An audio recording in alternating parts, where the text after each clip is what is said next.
You checked your bank account on a Tuesday, not because something was wrong. Nothing was wrong, exactly. You'd just gotten paid. The direct deposit landed right on time, same as always. And for about 11 seconds, the number looked fine. Then your brain did what it always does. It started subtracting. Rent, car payment, the credit card you've been carrying since February, the gym you keep meaning to cancel, the subscription you forgot existed until the charge appeared. By the time you put your phone down, the number that looked fine 11 seconds ago had already shrunk to something that felt like a warning, not a crisis, just that quiet, familiar tightening in your chest that reminds you the math still doesn't work. You make good money. You've always made good money. And somehow, every month, it disappears into a version of your life that doesn't quite feel like the one you were building toward. That feeling, that specific, educated, embarrassing feeling, is not a personal failure. It is the most predictable outcome of a system that was designed with your income bracket as its primary target. Here is the thing nobody says out loud. The middle class is the most financially vulnerable group in America. Not the poorest, not the richest. You, the person earning $60, $80, $100,000 a year, the person who is, by every visible metric, doing fine, is the person the financial services industry, the housing market, the tax code, and consumer culture have all quietly organized themselves around extracting money from.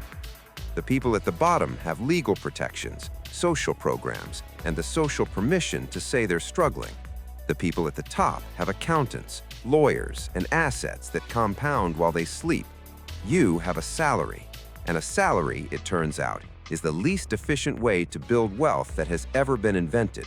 You trade time for money, the government takes its share first, and what's left gets routed through a consumer economy that has spent billions of dollars studying exactly how to separate you from it before you can do anything useful with it. This is not bad luck. This is not poor planning. This is the architecture of the system you're living inside. And the trap is invisible because it looks like success. That is the cruelest part of it. The car you drive, the neighborhood you live in, the clothes you wear to work, the restaurants you go to on Friday nights, none of it feels like overspending because none of it is unusual. Everyone around you lives this way. Your colleagues live this way. Your friends live this way. The Instagram version of your life looks fine. The LinkedIn version looks better than fine. But at 1 in the morning, when the credit card statement loads on your phone, you are alone with a number that tells a different story. And the worst part is, you can't even blame yourself for the choices that got you there, because most of them weren't really choices. They were the default settings of a middle-class life, and nobody handed you a manual that explained what those defaults were going to cost you. Let's talk about what actually happens to middle-class money, because the picture is more specific and more disturbing than most people realize. The average American household earning $75,000 to $100,000 a year saves less than 5% of their income, not because they spend it on luxuries, because the structural costs of a middle-class life, housing, transportation, healthcare, childcare, student loan debt, consume somewhere between 60 and 75% of take-home pay before a single discretionary dollar is spent. You are not blowing your money on vacations and flat-screen TVs. You are being processed by a system of recurring, unavoidable, inflation-adjusted expenses that grow faster than wages do. And then, in the remaining 25%, you are being marketed to by an industry that is extraordinarily good at its job. Think about housing. The conventional wisdom says you should buy a home as soon as you can, because renting is throwing money away. That's one of the most expensive pieces of advice the middle class has ever been handed. When you buy a median-priced home in America today, somewhere around $420,000, and you finance it at current rates over 30 years, you will pay approximately $850,000 by the time the loan is settled. The interest alone exceeds the value of the home. And that's before property taxes, insurance, maintenance, and the renovations that every homeowner knows are coming. The home is not a savings account. For most middle-class buyers, the home is the largest interest payment they will ever make, dressed up as an investment. Nobody explained that in the mortgage office. Think about cars. The average American car payment right now is $735 a month. That is not for a luxury vehicle. That is the average. Add insurance, fuel, and maintenance, and transportation is consuming somewhere between 15 and 20% of the median household income. And because the car loan is often stretched to 6 or 7 years to make the monthly payment feel manageable, most people are upside down on the vehicle, owing more than it's worth for the majority of the time they own it. The car doesn't just cost money every month, it costs the future value of that money. $700 invested monthly at a 7% return over 10 years is close to $120,000. That is not a statistic designed to make you feel guilty. It is the actual math of what the car payment is trading against. Think about how taxes work at your income level. If you earn $100,000, you don't pay the top marginal rate on all of it, but you pay Social Security tax, Medicare tax, federal income tax, and state income tax on every dollar you earn from working. A real effective tax rate for someone at your income level in most states lands somewhere between 28 and 34%, which means roughly 1/3 of every hour you work goes directly to the government before you ever see it. There is nothing wrong with paying taxes, but the part nobody explains is that the tax code has been written layer by layer to reward people who own assets, not people who earn wages. The landlord who owns your building pays a lower effective rate on his rental income than you pay on your salary.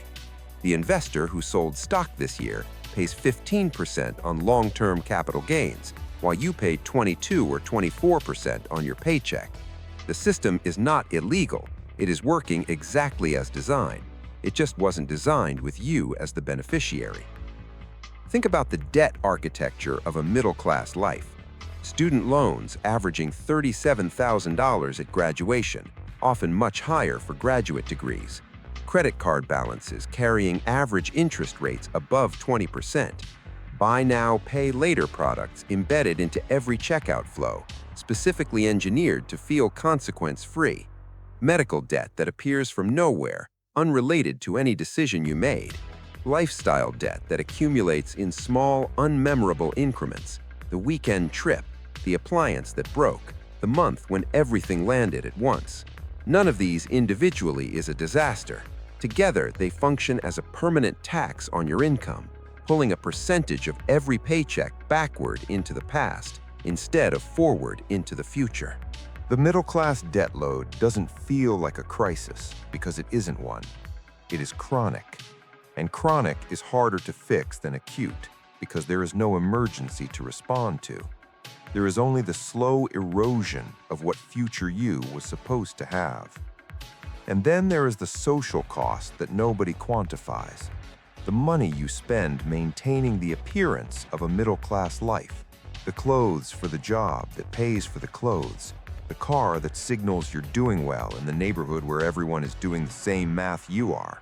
The dinner's out because you've worked hard and you deserve it. And also because cooking requires time and energy and you ran out of both by Wednesday. None of this is reckless. All of it is rational, in isolation. But it accumulates into a lifestyle that costs more than it looks like it costs. And because everyone around you lives the same way, there is no visible alarm. The trap is made of mirrors, and you are surrounded by people who look exactly like you, making the same quiet calculations at the same quiet hours. This is the architecture of middle-class financial vulnerability. Not one big mistake, not a character flaw.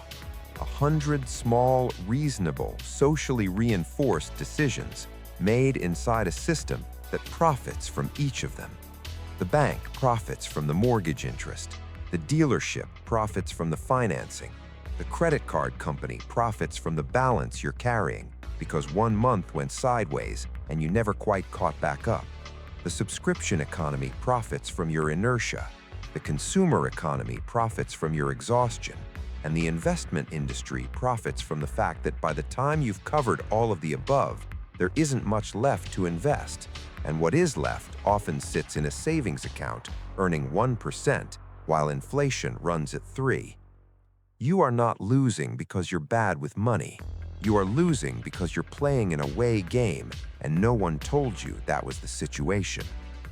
The climax of this story isn't a number, it's a recognition. At some point, maybe it was tonight when you checked that account balance, maybe it was the last time you tried to calculate how much you actually have saved for retirement and stopped before you finished. You understood that something structural was wrong. Not wrong like you made a terrible decision, wrong like the default path you were handed doesn't lead where you thought it did. The house, the car, the career, the credit score, those were supposed to add up to security, and they added up to income, which is not the same thing. Income stops when you stop. Security is what works while you sleep. And for most people in your income bracket, that second thing is much smaller than the first. The gap between what you earn and what you're building is the real number. And now that you've seen it, you can't unsee it. Here is where this gets usable. None of what you just heard requires you to earn more, sacrifice more, or overhaul your life this weekend. What it requires is a single shift in how you look at your money, from a monthly math problem to a structural one. The question isn't, did I spend too much this month? The question is, which parts of my financial architecture are working against me, and which one do I change first? Not all of them, one. Because the people who actually fix this don't do it in a dramatic moment of resolve. They do it by identifying the single highest leverage place where the system is extracting the most from them, and they change that one thing. That's the work.